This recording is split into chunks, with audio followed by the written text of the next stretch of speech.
अनु अपनी माँ पापा के साथ एक गांव में रहती है। उसके माँ पापा उसे बहुत प्यार करते हैं, उसकी हर जरूरत का ख्याल रखते हैं। लेकिन अनु की परेशानी यह है कि उसका कॉलेज गांव से बहुत दूर है। जो बहुत लंबे यात्रा के बाद अपने कॉलेज पहुंचती है। अनु पढ़ने में बहुत अच्छी है, उसका सपना है कि वह एक आईएएस ऑफिसर बने।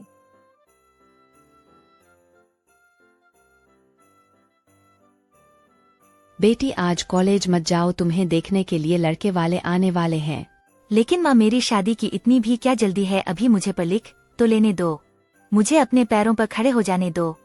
बेटी शादी की एक उम्र होती है, जब मैं तेरी उम्र की थी तब तक तू पैदा भी हो चुकी थी और पढ़ाई लिखाई तो शादी के बाद भी हो सकती है। ठीक है माँ, आज मैं नहीं जाऊंगी कॉलेज, तुमसे भला कौन जीत सकता है। चलो मैं तुम्हें अब तैयार कर देती हूँ। मैं खुद तैयार हो जाऊंगी। वह पिंक वाला सूट पहनना जो मैं तुम्हारे लिए मुंबई से लेकर आई थी। ठीक है माँ। हाँ माँ। बेटी तू तैयार हो जा, मैं भी जा रही हूँ, थोड़े समोसे और पकोड़े बना दूँ। ठीक है माँ। अनु अपने रूम में जाती है और बहुत अच्छे से तैयार हो जाती है। अनु की माँ किचन में चली जाती है पकोड़े और समोसे बनाने के लिए। थोड़ी देर बाद अनु बेटी सुन, जब लड़के वाले पूछेंगे कि यह सब कौन बनाया है, तब बोल देना सब तुमने बनाया है। लेकिन माँ मैं झूठ क्यों बोलूंगी। जितना बोला है उतना सुना कर।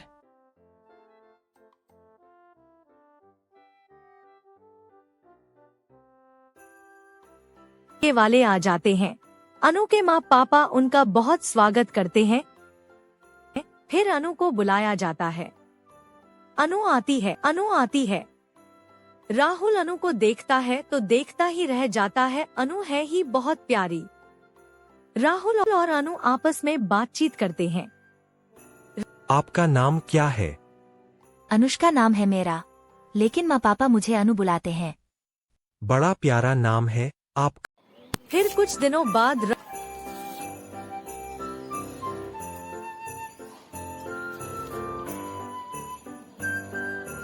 राहुल और अनु की शादी हो जाती है। अनु अपने ससुराल आ जाती है। अनु के ससुराल में उसकी एक जेठानी, जेठ और सास ससुर थे। अनु का आज फर्स्ट नाइट है अपने पति के साथ। अनु राहुल जी मुझे आगे पढ़ाई करना है और यूपीएससी का प्रिपरेशन करना है। ठीक है, लेकिन इसके लिए तुम्हें अपनी टाइम को मैनेज करना होगा, क्योंकि अब तुम्हारा शादी हो गया है, तुम्हारी कुछ जिम्मेदारियां यहाँ भी है। खैर मैं सब करूँगी।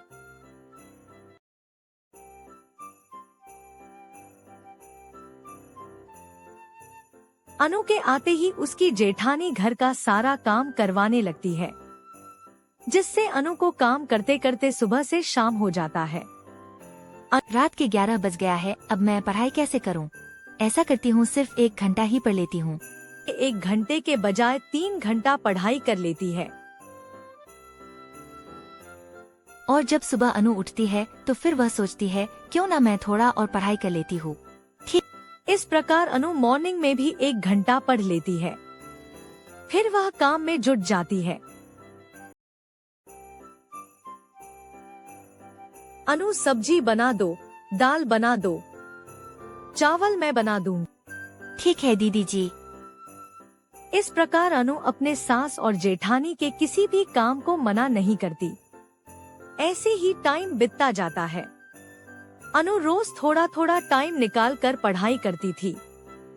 अब उसके एग्जाम का टाइम भी नजदीक आ गया था।